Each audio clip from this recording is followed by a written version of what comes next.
My grandmother gave me an apartment for my birthday, but my mother tried to take it from me to please her new fiancé. 3 days ago, I turned 15 years old, and my grandmother surprised me with a really special gift. She transferred ownership of an apartment to me. My grandmother does not live in it, she lives in the suburbs, but she has owned the apartment for some years and uses it occasionally when she wants to be closer to the city. I was excited because this last year and a half has been very difficult for me. First, my father abandoned our family. He was always a workaholic and never had much time for me or my mother, but it was still a great shock. My mother didn't even tell me until my father had already moved out of the house almost a year ago. When I found out, they had already filed for divorce. My parents decided that they could no longer live together because my father was too I'm not sure what. I have no idea. He didn't even say goodbye in person.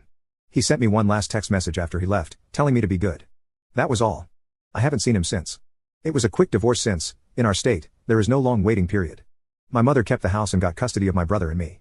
My father has visitation rights but has never used them, so I don't know what's wrong with that. And as if that wasn't enough, 2 months ago, my mother told me that she had been dating a man whom we will call Robert for almost 3 months.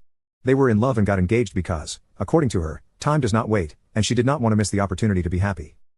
I didn't have time to process that my mother was dating someone new when she suddenly told me that they were already engaged and that this person would become my stepfather.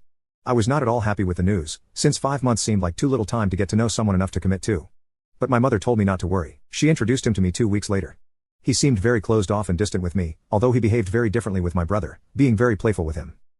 At the beginning, I thought it was because my brother is only 4 years old. It was easier to play with him. But a few weeks later, my mother told me something that completely changed my perception of both of them. 2 weeks ago, my mother asked me to sit with her and informed me that the reason why they got engaged so fast was because Robert was offered an excellent position, but he would have to move out of state. My mother told me that they planned to leave me with my grandmother because she didn't think I wanted to leave everything behind. I told her I wouldn't care if I moved in with them because I had already lost my father, and I didn't want to lose my mother too. However, she tried to convince me that it was a bad idea, saying that my school and my friends were here and that I would be better off if I stayed. But I insisted on going with her. Finally, she admitted that Robert just wanted to take my brother with him because he was small and could still build a good relationship with him, but with me, she said, it was different. According to him, I would never be his child in the real sense of the word, and he hadn't liked me telling my mother that 5 months was too quick to commit to someone she barely knew. Incredibly, my mother agreed with him. This hurt me deeply because I expected at least my mother to be on my side, but she didn't want to leave me behind. This hurt me very much, although I had no problem living with my grandmother because she is a wonderful person, and I love her very much. I also love my mother. I tried to argue with her, but it wasn't worth it, so I told her I wanted to move in with my grandmother immediately. It was not possible to move that same day, but a few days later, I was packed and ready to go. My mother tried to convince me that she still loved me, but I didn't believe her anymore. The last few days I spent at home, I didn't even talk to her. When I left, I didn't bother to say goodbye. The only person I really said goodbye to was my little brother because I knew I would miss him. Since then, I have been living with my grandmother.